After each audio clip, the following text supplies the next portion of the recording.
Hey guys, in this video I will show you how to change the URL in a WordPress database. Alright, let's begin. First, you'll need to access php-myadmin. This can be done through your hosting provider's control panel, such as cPanel, or directly through local server tools if you're working locally. Once inside php-myadmin, locate your WordPress database.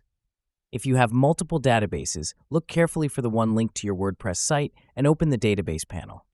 After selecting the correct database, open the table named WP Score Options. Keep in mind that if your site uses a custom prefix, the table name may look slightly different.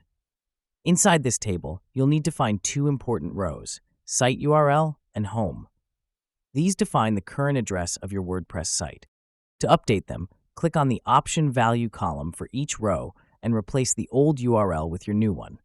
Make sure the new URL is typed correctly, without extra spaces or characters, as accuracy is crucial.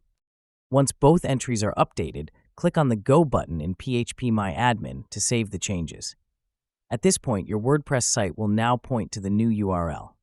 So that's basically how you can change the URL in a WordPress database. That's it for this video. Thanks.